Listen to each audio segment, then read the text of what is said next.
आ रहे हैं सर। वाह वाह वाह वाह।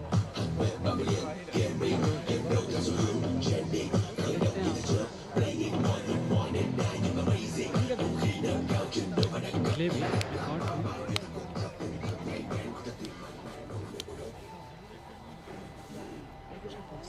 ट्रांसफर करके ट्रांसफर करेंगे कॉलेज ग्रुप में डाल हम कॉलेज वाला ग्रुप में डाल दिए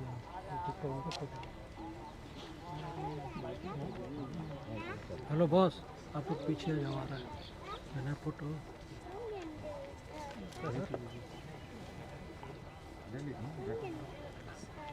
क्या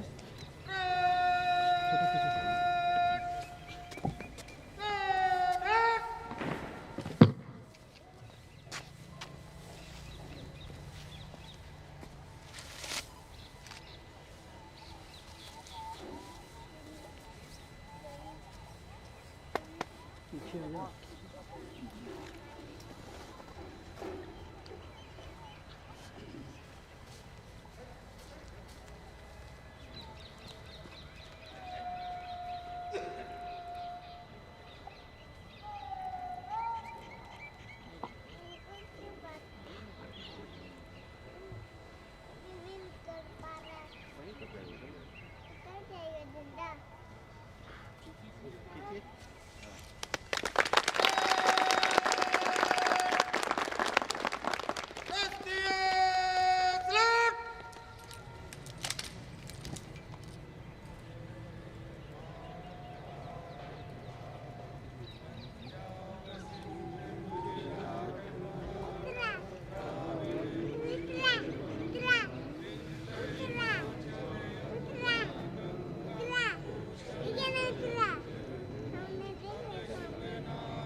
जाना है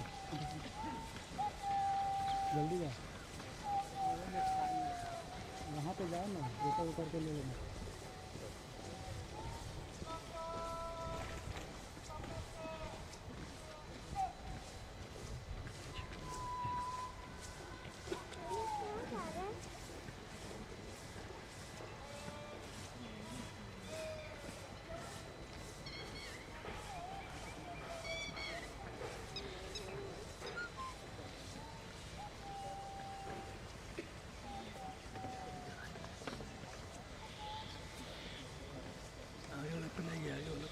Sen buradayım.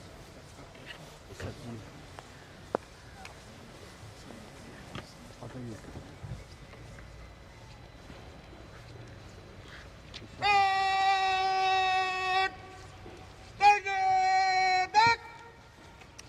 अरे आप चलते हैं अपने से चल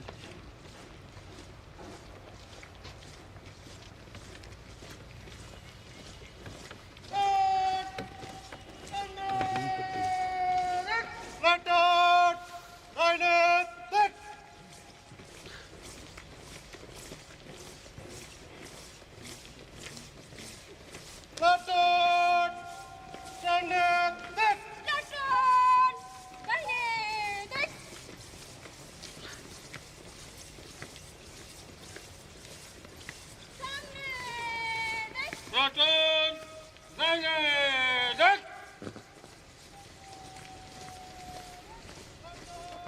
Dynamic!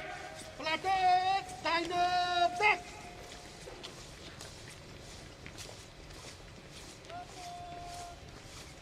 Platoon, Dynamic!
सुप्रभात। 72वें गणतंत्र दिवस के पावन अवसर पर मैं अब अधिष्ठाता शैक्षणिक से आग्रह करूंगा कि आए और निदेशक द्वारा भेजे गए इस राष्ट्रीय त्यौहार के मौके पर भेजे गए संदेश को हम सबों के बीच में वितरित करें। Please sir.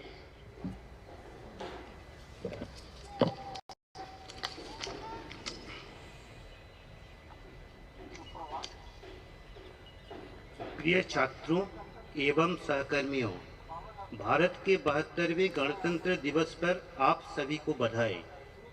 आज से 7 दशक एवं 2 वर्ष पहले 26 जनवरी को हमारा संविधान लागू हुआ था। उससे पहले ही इस तारीख का विशेष महत्व स्थापित हो चुका था। पूर्ण स्वराज का संकल्प लेने के बाद हमारे देशवासी 1930 से 1947 तक प्रतिवर्ष 26 जनवरी को पूर्ण स्वराज दिवस मनाया करते थे। इसलिए सन 1950 में हम इस ऐतिहासिक दिवस पर भारत के लोगों ने संविधान के आदर्शों के प्रति आस्था व्यक्त करते हुए एक गणतंत्र के रूप में अपनी यात्रा शुरू की और तब से हर वर्ष 26 जनवरी को हम गणतंत्र दिवस मनाते हैं।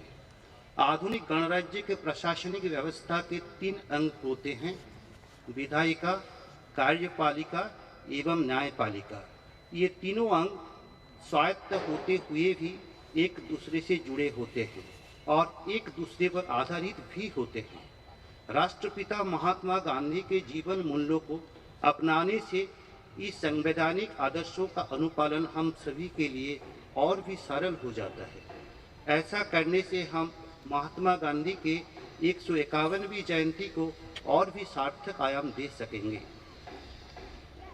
एक राष्ट्रीय महत्व के शिक्षण संस्थान के रूप में हमारी सर्वोच्च प्राथमिकता है कि हम उच्च कोटि की शिक्षा, शोध एवं सरकार द्वारा प्रारंभ की गई योजनाओं को सही ढंग से क्रियान्वयन करें, साथ ही इसका प्रसार भी जन जन में करें।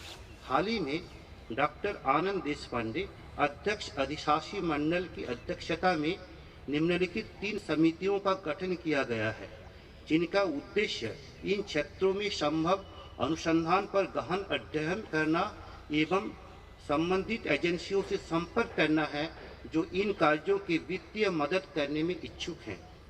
क स्वास्थ्य देखभाल एवं चिकित्सीय उपकरण। यह पटना पर केंद्रित होगा, लेकिन इस पर सीमित नहीं रहेगी। यह अंतर विभागीय सहयोग से बनेगा। स्मार्ट सिटी, ऊर्जा, क्षमता, जल, खाद्य, स्वच्छता से और भी जुड़े क्षेत्र इसमें शामिल होंगे। और बिहार से जुड़े समस्याओं का समाधान। इन शोध कार्यों में संकाय सदस्य पूरी सक्रियता से जुड़े हैं और सभी से ये अपेक्षा है कि वे इन क्षेत्रों में अपने कार्यों को राज्य एवं राष्ट्रीय स्तर तक ले जाएंगे। हम कठिन दौर से गुजर रहे हैं। इस अकादमिक सत्र में शैक्षणिक कार्यक्रम मुख्यतः ऑनलाइन रहेगी। शिक्षा मंत्रालय के दिशा निर्देश पर छोटे टुकड़ी में स्वेच्छा से पीएचडी, एमटेक, एमएससी, बीटेक चतुर्थ वर्ष एवं बीटेक तृतीय वर्ष के छात्र जिन्हें ऑनलाइन जुड़ने में कठिनाई हो रही है, वो परिषद में वापस लाया जाएगा। छात्र जिन्हें वापस बुलाया जा रहा है, वो ध्यान रखेंगे कि स्वास्थ्य मंत्रालय एवं संस्थान द्वारा बनाए गए एसओपी का वो अक्षरशः पालन करेंगे। यह बात बिल्कुल ध्यान में रखें कि यह व्यवस्था पूर्णतः औपबंधिक है। अगर इसमें किसी भी प्रकार की लापरवाही बरती जाएगी तो संस्थान इस निर्णय को पुनर्वलोकन करेगी। संस्थान यह निरंतर प्रयास कर रहा है कि शिक्षक और छात्र के बीच निरंतर संपर्क बना रहे। इसके लिए ओपन हाउस का आयोजन विभागीय एवं संस्थान स्तर पर किया जा रहा है। छात्र इसमें जरूर जुड़े और अपनी जो भी समस्याएं हैं उसे रखें। फेज 2 में संस्थान में विभिन्न प्रकार के बिल्डिंग निर्माणाधीन है, जिसमें शैक्षणिक भवन, लेक्चर हॉल, ऑडिटोरियम, पुस्तकालय भवन, कार्यशालाएं, विवाहित शोधार्थी के लिए छात्रावास, महिला छात्रावास, पुरुष छात्रावास, छात्र गतिविधि केंद्र, D type quarter, C type quarter, A type quarter एवं गेस्ट हाउस सम्मिलित है। अधिकांश भवनों का निर्माण इस वर्ष पूर्ण हो जाएगा। विभागाध्यक्ष, आईडब्ल्यूडी एवं अभियंतागण यह सुनिश्चित करें कि गुणवत्ता के साथ तय समय सीमा में कार्य पूर्ण हो। नई शिक्षा नीति के तहत हमें अंतर विषयक इंटरडिसिप्लिनरी पाठ्यक्रम एवं शोध पर जोर देना है। हमें नवाचार को बढ़ावा देना है ताकि हमारे माननीय प्रधानमंत्री की योजना जैसे स्टार्टअप, आत्मनिर्भर भारत, प्रधानमंत्री कौशल विकास योजना, डिजिटल इंडिया इत्यादि में हम सहयोग कर सके। एक ऐसी दुनिया जिसमें गहन बदलाव आ रहा है, उसमें मैं प्रत्येक छात्रों, कर्मियों एवं शिक्षकों से अनुरोध करता हूं कि वे आईआईटी पटना को सर्वोच्च शिक्षण संस्थान बनाने में अपना सर्वोत्तम योगदान दें। जय हिंद।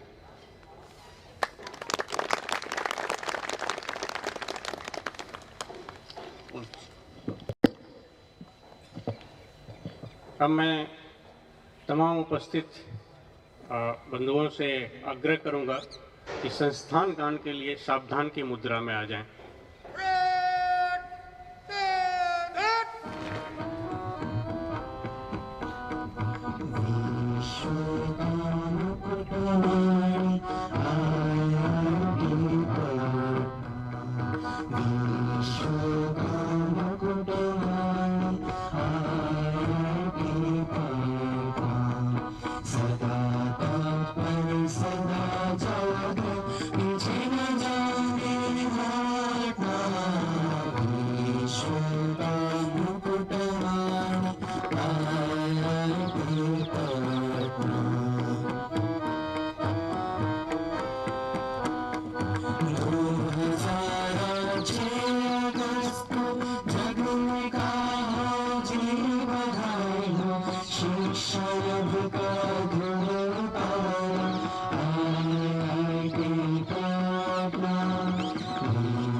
अब मैं संस्थान के कुल सचिव महोदय श्री विश्व रंजन जी से आग्रह करूंगा कि आएं और धन्यवाद ज्ञापन करें।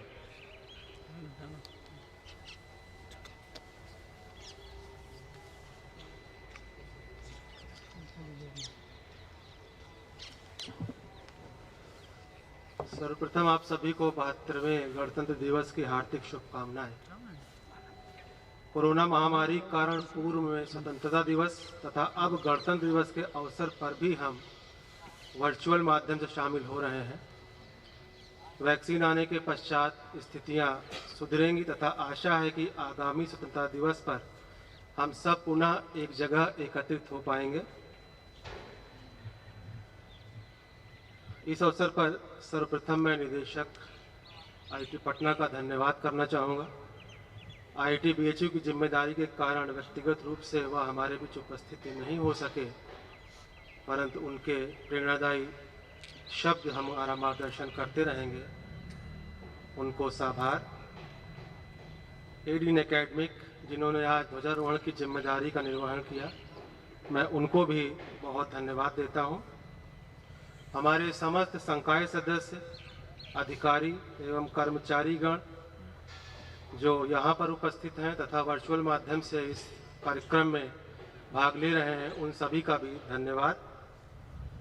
विद्यार्थियों का भी बहुत बहुत धन्यवाद तथा भविष्य के लिए उनको शुभकामनाएं।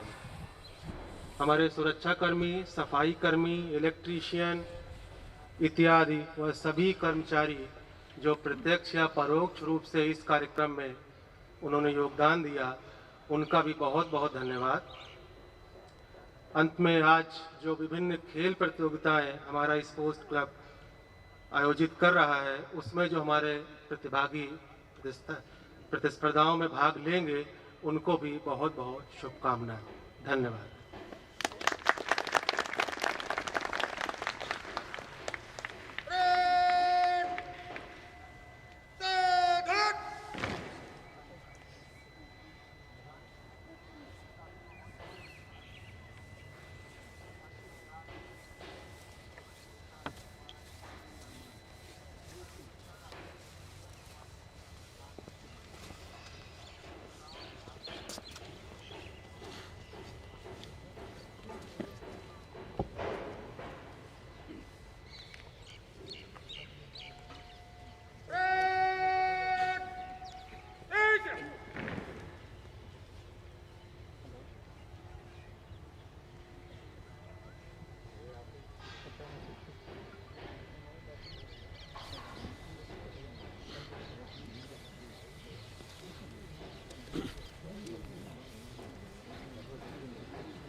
डिस्पर्सल हो गया। हाँ, डिस्पर्स हो गया। हाँ हाँ,